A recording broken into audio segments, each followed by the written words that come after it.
करेंगे इस पर पड़ताल। तो आइए शुरुआत करते हैं सबसे पहली खबर के साथ। और वो जो पहली खबर हम ले रहे हैं वो नेपाल से जुड़ी हुई है, यानी कि किस तरह से लगातार सरकार की जो तैयारी है वार्ता को लेकर वो कितनी इंपॉर्टेंट होने वाली है, इस पर हम करने वाले हैं चर्चा। तो वार्ता जारी है और सरकार की तैयारी है, यानी कि आप नेपाल में किस तरह से जो एक अस्थिरता का माहौल देख रहे हैं, वो अस्थिरता जो है अब वो कब तक खत्म हो पाएगी, यानी अशांति का दौर शांति की इस पथ पर कैसे लहराएगा। यानी जब हम बात करते हैं कि अंतरिम सरकार को लेकर माथापच्ची कल देर रात चली है, और इस माथापच्ची के चलते अगर हम देखें तो जो जेनजी है उनके साथ बैठक हुई, वर्चुअल बैठक हुई, बड़ी बैठक थी, करीबन 500 से ज्यादा जेनजी से जुड़े हुए युवा उसमें मौजूद थे और बहुत नाम सामने आ रहे हैं। हालांकि अभी जो कमान है वो राष्ट्रपति के हाथ में, सेना लगातार मदद कर रही है, तो वार्ता लगातार जारी है। आज अंतरिम सरकार का दावेदार कौन हो सकता है, इस पर हम डालेंगे नजर। और एक नेपाल का अपडेट हम आपके साथ साझा कर रहे हैं कि आखिरकार जिसके बारे में हम लगातार चर्चा कर रहे हैं कि नेपाल की जो कमान है वो किसके हाथों में जाने वाली है, और नेपाल के जो आज के हालात हैं आखिरकार वो किस तरह से होने वाले हैं। तो ये बात तो लगातार तय है कि नेपाल में आज अंतरिम सरकार का गठन होना है। अब अंतरिम सरकार के गठन को लेकर लगातार विचार विमर्श चल रहा है। कल देर रात, क्योंकि अंतरिम सरकार का कोई तो प्रमुख दावेदार होगा, अब ऐसे में लगातार कई नामों पर माथापच्ची है। हिंसक जो भीड़, जो प्रदर्शन रहा, उसने संसद के साथ साथ सुप्रीम कोर्ट को भी फूंक डाला। ऐसे कई सरकारी पार्टी कार्यालय थे, स्कूल और निजी आवासों पर हमले किए, जिसकी लगातार भर्त्सना की जा रही है। और हिंसक प्रदर्शनों में अब तक करीबन जो 30 लोग हैं वो अपनी जान गंवा चुके हैं और 1600 से ज्यादा लोग घायल हैं। यह हम आपको एक प्रॉपर अपडेट दे रहे हैं कि अब तक नेपाल में कल रात से हुआ क्या है। और देश भर की अगर आप जेलों की बात करें तो समझिए आप कि करीबन 13,000 से ज्यादा कैदी भाग निकले। और क्योंकि वहां पर कई ऐसे भारतीय हैं जो रहते हैं, उनके लिए स्पेशल फ्लाइट्स जो है उनका इंतजाम किया गया। एयर इंडिया और साथ ही साथ इंडिगो ने विशेष उड़ानों का संचालन किया है। आप देखिए कि एयर इंडिया और जो इंडिगो है विशेष उड़ानों का संचालन यहां पर किया गया है। लेकिन आपसे एक दरख्वास्त ये है कि अगर आप इन उड़ानों में सफर करना चाहते हैं तो प्लीज फ्लाइट का स्टेटस जरूर चेक करें। और ये क्यों किया गया कि इस हिंसक प्रदर्शन में जो तमाम यात्री फंसे थे उन्हें मदद करने के लिए। तो एयरपोर्ट पहुंचने से पहले प्लीज उसका स्टेटस चेक कर लें। और जो नंबर्स हैं वो भी हम आपके साथ साझा कर रहे हैं, उन नंबर्स पर आप कॉल कर सकते हैं। 011-693-2933। दूसरा नंबर है 6932-4x9। और इंडिगो ने एक विशेष उड़ान सेवा भी संचालित की है। तो ये लब्बो लुबाब इस तरह से कि अभी तक नेपाल में क्या अपडेट, खास हालात क्या रहे। लेकिन बड़ा सवाल ये कि नेपाल में जो ये राजनीतिक शून्यता है उसे भरने की कवायद अब तेज कर दी गई है। अभी नेपाल की जो बागडोर है वो फिलहाल राष्ट्रपति रामचंद्र पौडेल के हाथ में है। नेपाली सेना मदद कर रही है। अब आंदोलन से जुड़े करीबन 5,000 से ज्यादा जेनजी जो युवा हैं वो वर्चुअल मीटिंग उनकी हुई और उन युवाओं ने कई ऐसे नाम है कि भाई अंतरिम सरकार का प्रमुख कौन हो, इस पर विचार विमर्श हुआ। एक नाम जो रेस में सबसे ज्यादा आगे है वो है नेपाल में जो पूर्व चीफ जस्टिस है सुशीला कार्की का। अब इसमें एक बहुत इंपॉर्टेंट पॉइंटर ये है कि काठमांडू के जो मेयर साहब है बालेन शाह, उन्होंने भी सुशीला कार्की के नाम का समर्थन किया है।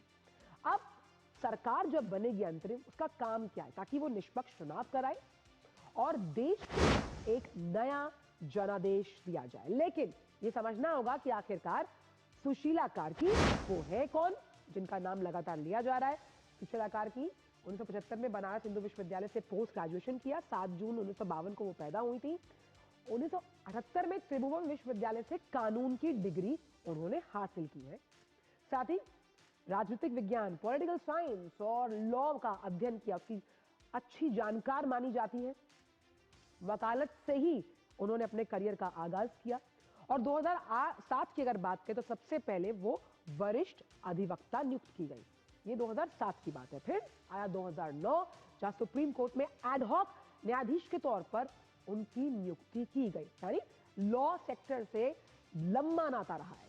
नवंबर 2010 को सुप्रीम कोर्ट की स्थायी न्यायाधीश बनी और जुलाई 2016 में सुप्रीम कोर्ट की मुख्य न्यायाधीश के रूप में नियुक्ति हुई और 7 जून 2017 तक अपने पद पर काबिज रही।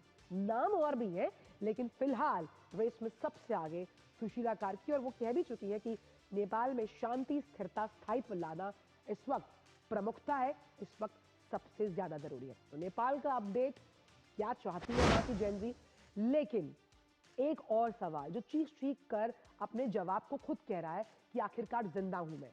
जिंदा है नेपाल की जो पूर्व प्रधानमंत्री है खनाल, उनकी पत्नी। उनकी मौत की खबरें मीडिया में लगातार फ्लोट हो रही थी, जो कि भ्रामक और गलत साबित हुई। खनाल की पत्नी रवि लक्ष्मी चित्रकार का इलाज फिलहाल जारी है। She is okay, she is healthy and hearty. और काठमांडू स्थित उनके आवास पर क्या किया प्रदर्शनकारियों ने? उन्होंने आग लगाई थी। झालानाथ खनाल नेपाल के 35वें प्रधानमंत्री के रूप में अपनी सेवाएं दे चुके हैं। तो ये नेपाल का लबोलुबाब जो इस वक्त हालात है, किसका नाम अंतरिम सरकार के गठन के लिहाज से सबसे आगे चल रहा है। अब ज्यादा अपडेट्स के लिए हमारे साथ हमारी संवाददाता श्वेता सिंह मौजूद है। श्वेता, तो आज का दिन बेहद अहम माना जा रहा है क्योंकि अंतरिम सरकार के गठन को लेकर तैयारियां तेज है, जिसमें सुशीला कार्की का नाम सबसे आगे है। जी आंचल, और देखिए सुशीला कार्की जी का नाम तो आगे है, मगर अभी जो सीपीएन के अध्यक्ष हैं प्रेसिडेंट पुष्प कमल दहल, जो यहाँ के पूर्व प्रधानमंत्री भी रह चुके हैं, ओली जी से पहले वो प्रधानमंत्री थे। उन्होंने प्रेस स्टेटमेंट इशू किया है, रिक्वेस्ट किया है जेनजी से कि सोच समझ करके निर्णय लें, सोच समझ करके अशोक सिग्दल जी को नाम प्रपोज करें। सॉल्यूशन यही है कि वर्तमान में जो हमारा संविधान है, अभी जो एग्जिस्टिंग पार्लियामेंट है, उसी से समाधान निकाला जाए।